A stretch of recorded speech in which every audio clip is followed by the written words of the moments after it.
Joining us now from the league meetings in Palm Beach, Florida, man, entering year number 5 with the Detroit Lions. One of the key reasons for a dramatic turnaround of the franchise, General Manager Brad Holmes. Welcome. Great to see you. Thanks for having me, Mike. Good to be here. Did you have any idea when you took the job that it was going to go as well as it has? You know, look, you always want to operate with optimism and faith, but you got to prepare for a worst-case scenario. At least that's how I prepare for things. But, I truly didn't know. I was probably a little bit naive of how dark it was going to be early on. I probably had too much optimism even in the first year. But 3-13, you're like, yeah, it got pretty dark. But I think we actually needed that, and that was part of kind of who we are and what made us who we are in terms of going through all that adversity. But look, job's not done yet, but happy where it's gone so far. I've never really thought about this, but as you're going 3-13, the place you left is climbing the top of the mountain and winning the Super Bowl. That's got to make it even harder.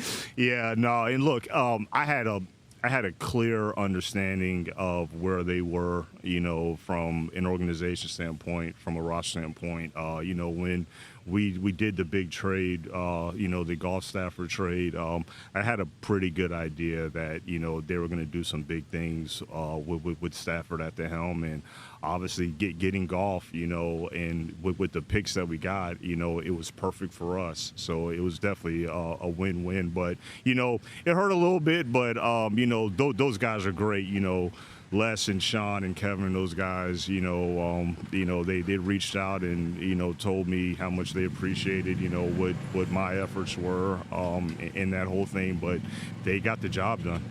You surely didn't expect Jared Goff to play at the level he has when you did the trade, or did you? I can't say you never know 100%, but I've always said, I had more optimism than probably the outside world did, just because I knew him so intimately well, all the work that we did with him coming out in the draft and all the early success. I was right there with that early success. And, I always said when I was with the Rams, when we lost that Super Bowl, people were ready to really just write him off. And I was like, look, he's so young and he still has so much left in him, that, I had a lot of optimism that he was going to continue to develop and continue to mature and continue to get better. Again, you don't have a crystal ball. You never know how far it's going to go. But I'm so very happy for him because he's put all the work into. We did our best to surround him, to put him in a good position. Dan and, Ben and Brew and all those guys did a great job with him. Who do you think is most responsible for getting him to access the level of performance that we've seen? That's a great question. I truly think Dan's approach with him, I'll never forget that first meeting that we had with him. It was just really the three of us. And, he kind of just let out, everything that he went through, and then just the way Dan approached of the freedom that he was going to have, and that, he was going to have the keys and it was going to be his team and he was going to be the leader. Now, he had to earn the respect of being a captain and doing all that stuff, which he did, and I didn't have any doubt that he would do that.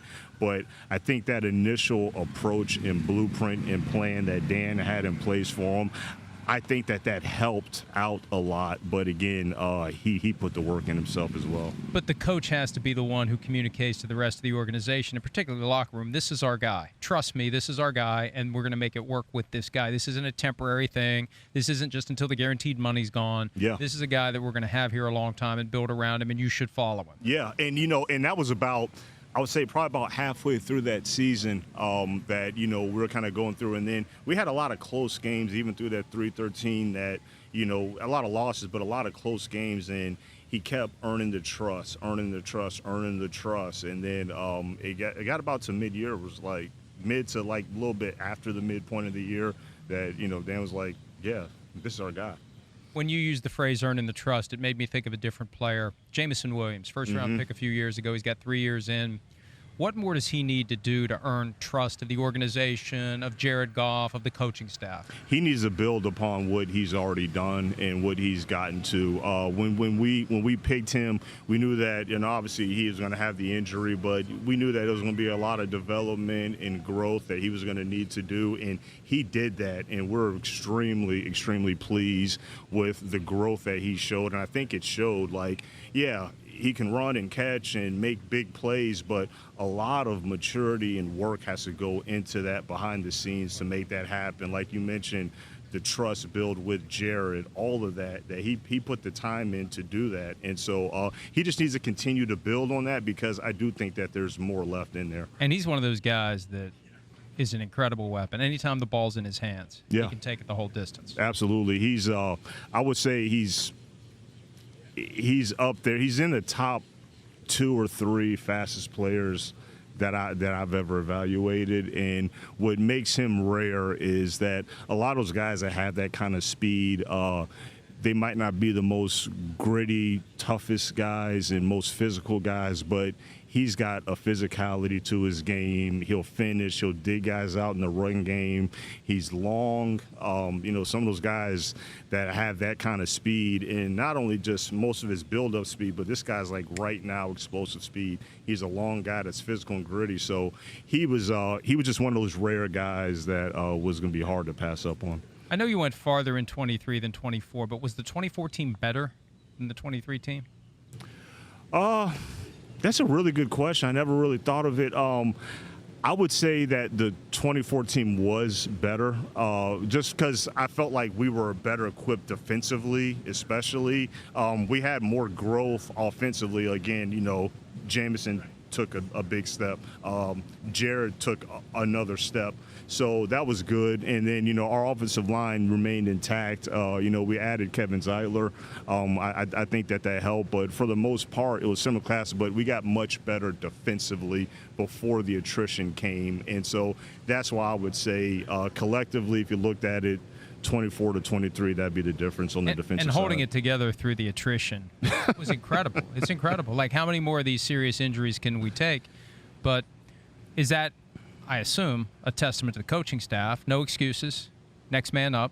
100%. That's why you're here. 100%. I always thought that what we went through, what we've been about from day one, what me and Dan said that we're going to be about is about, a team that's going to be built on grit and just looking adversity in the eye. And so, because we know it's going to come. It's going to come. And it came hard. But what our approach has been from day one, I thought our locker room was equipped to handle it. Look, next man up is it gets a cliche term a little bit, but a lot goes into next man up. So as much as that from a personnel side, we were poaching guys from practice squads and doing all this stuff to make it happen, for the coaches to get those guys ready to play as quickly as they did, it was impressive. So it truly takes both to make it happen. Another guy on the offensive side of the ball, Jahmyr Gibbs. You surprised many when you made him the 12th overall pick a couple of years ago. He's incredible. What if we made him 6th overall pick? That would have been something. But he's lived up to it. It. How much debate is there within the building about the notion of this guy should have the ball all the time? He should be getting 25 carries a game. He should be getting 30 total touches a game. Look, he's I think that's a great thing about our setup is that when we were without David and we had to lean on Jahmyr so much more, he showed that he was able to carry the entire load because, one of the amazing things, like I said about Jameson, a guy that has that kind of skill set, that kind of explosiveness, dynamic playmaking ability, this guy's tough. Like, this guy's tough. He'll finish runs. He'll pick up blitzes. He'll put his face in the fan. And, you don't find that often. But I think the great thing about our setup is that he doesn't have to carry it all the time and have the load all the time. That might not make the fantasy football world very happy, and I understand it. I understand that, but I think that's a great thing about our setup because he's a guy that we want to keep around for a very long time, and our current setup with David, I think that's going to prolong his longevity. Who's responsible for creating the vibe where you have a young player like Jameson Williams, a young player like Jahmyr Gibbs, knowing that they could do a lot more if they had more opportunities, keeping them from being selfish and keeping them from complaining? Because we've seen that over the years. Yep. We see the guys who want the ball more, they pop off. Is it as simple as winning, or is it cultural, and who's keeping those guys from being guys that want the ball all the time? Yeah, I think it's a mixture of culture that we set in place from day one. So we just all those guys in that locker room know what has to be done day in and day out. Even, let's go with Jameson, if he wants to get the ball, he has to block. And he understands that. So now I think it's the right mindset for all those guys to want the ball all the time, because you want that kind of confidence in their players.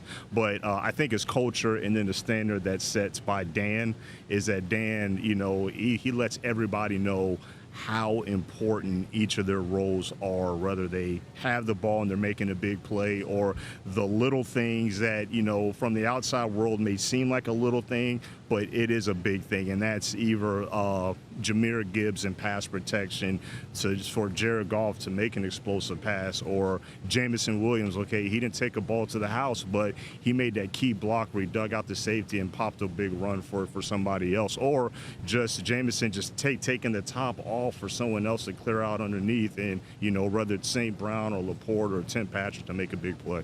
I know how to spot the guys that I don't talk to nearly enough, because when I get a chance, I could go for 2 hours.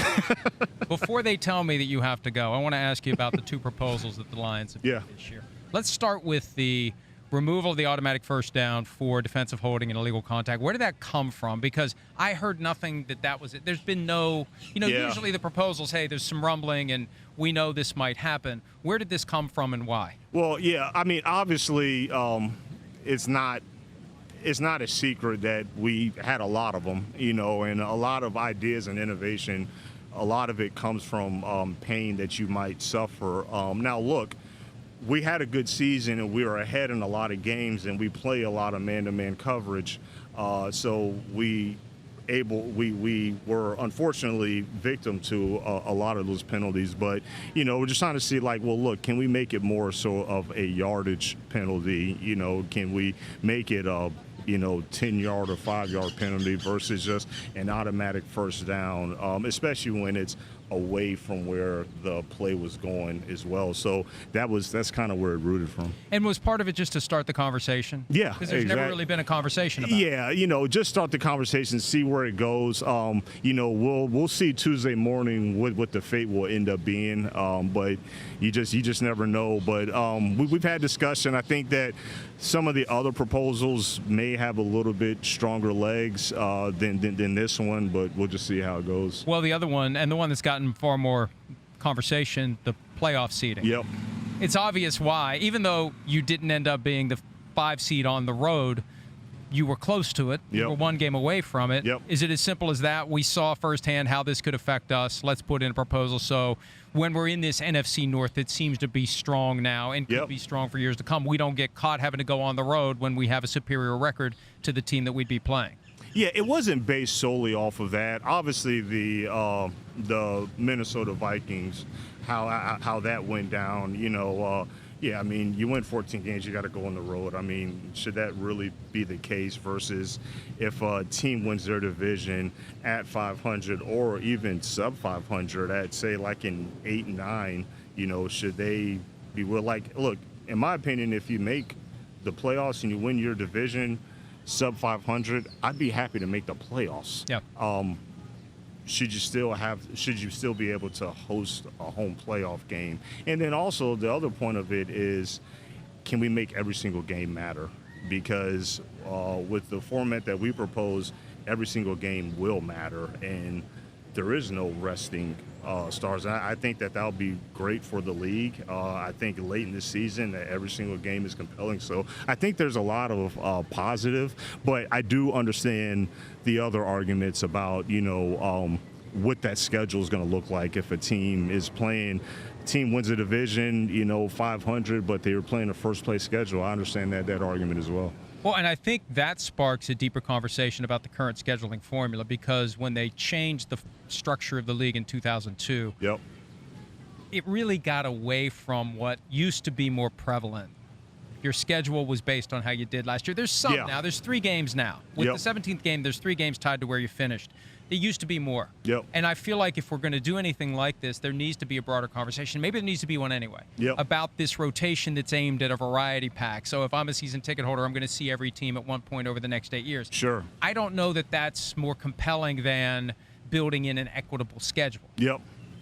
Well, yeah, and that is a broader, deeper conversation. That might be the next step of this proposal. Is let's have that discussion of scheduling, and does that change anything or not? And if there's another game added, how does that change the narrative? Not if, when. When. So yeah, it's gonna be interesting, but hopefully we'll get some good dialogue Tuesday morning. Last question. Yeah.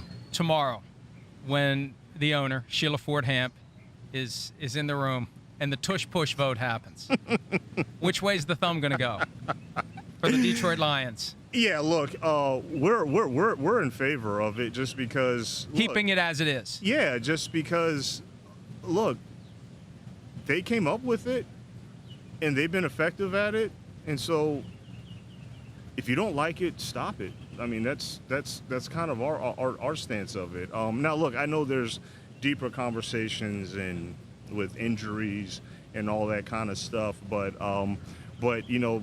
that's our stance on it. Is just, hey, look, they're really good at it, and there's other teams that have tried it that have not been as effective at it. It's part of their identity.